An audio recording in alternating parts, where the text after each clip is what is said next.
Salutations à tous et à toutes et merci à vous une fois de plus de nous retrouver pour connaître ce qui fait l'actu de nos people. C'est Showbiz, c'est parti.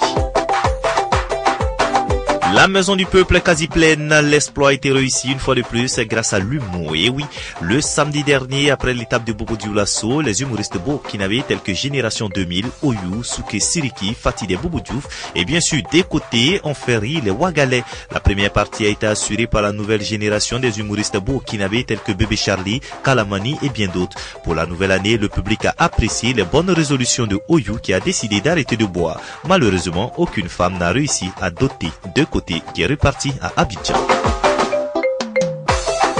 La diva de la musique burkinabé a une fois de plus créé le buzz et cette fois à la présidence du Faso. À l'occasion de la présentation des vœux de nouvel an des femmes à la première dame du Faso, Rovan a fait danser ses sœurs et parmi elles la première dame du Faso. Notons que d'autres artistes étaient de la fête tels que Flobi, Greg et Javeruti.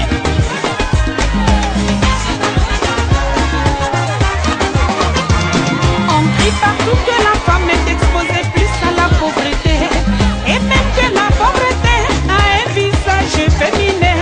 Pourtant il y a beaucoup de métiers où elle est méprisée et sous-estimée. Électronique, électricité, la mécanique et même dans l'armée. La politique, là n'en parlons pas. C'est le battement de cœur. Battement de cœur. Ouais, c'est le battement. La nouvelle est tombée comme un coup de massue le week-end dernier. En effet, Silue Daouda, connu sous le pseudonyme de DJ Tifis, auteur de 2 albums à succès dans la tendance musique urbaine, est décédé à Korogo en Côte d'Ivoire. Selon certaines sources proches de son staff, en mi-2012, il débutait la composition de son 3e album quand la maladie s'est invitée. Après plusieurs consultations médicales sans succès, il avait décidé de regagner la ville de Korogo auprès de son père pour pallier au mal qui le rongeait. Et là, c'est le dimanche 13 janvier dernier que la maladie a eu raison de ce jeune dynamique et fervent musulman, père d'un jeune fils de moins de 1 an. Toute l'équipe de Showbiz présente ses condoléances à la famille.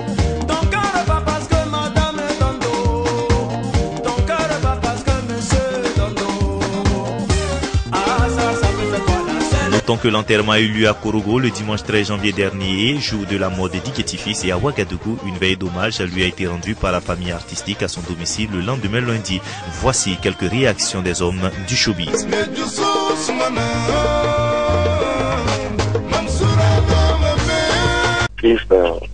Est décédé à la suite d'une longue maladie. Franchement, on ne pensait pas que cette maladie-là pouvait nous l'arracher. Prie beaucoup Dieu pour que son âme repose en paix. Eh bien, Tifis, on l'a tous connu. C'est un artiste qui est connu sur le plan national, international. Il nous a mis des manières dans les chaussures avec ses différents titres d'abattement de cœur, d'Arabie et plusieurs d'autres. Tout avec les enfants, même surtout. On l'appelait le Zoulou. On connaît Tifis. Tifis ne boit pas l'alcool. Il est musulman. Il ne fume pas. On l'a toujours vu avec sa femme. Et il y a tout ça qui nous touche parce qu'il vient à peine d'avoir un enfant, un garçon. On a tous été chez lui pour fêter le baptême de l'enfant. Dans les derniers mois de l'année 2012, on a été chez lui, on a fait le baptême de l'enfant. Et quand on arrivait, nous-mêmes, on cherchait la bière, mais tel qu'il est, puisqu'il ne consomme pas, c'est lui-même qui gardait la clé du frigo. Quand on ouvre le frigo, tout est de la sucrerie. Et on disait toujours, mais toi, la sucrerie, c'est autre chose pour toi. Donc, il ne boit pas, il ne fume pas.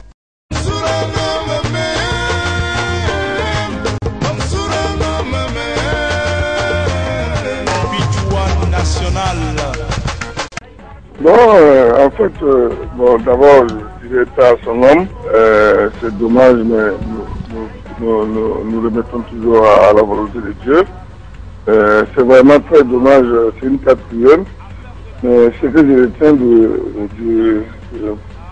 Tifis, c'est que c'est un jeune qui est plein de talent.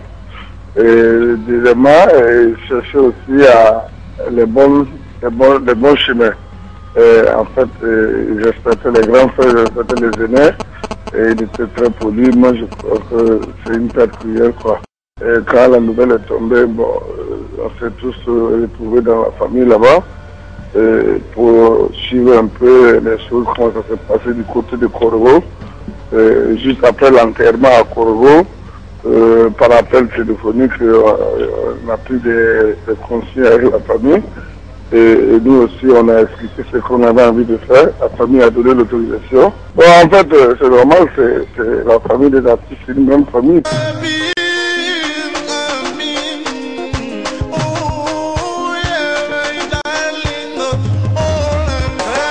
Et c'est sur cette triste nouvelle que nous refermons les pages de Showbiz qui étaient aujourd'hui consacrées à la disparition de Diggity Fils. Ciao et à la semaine prochaine.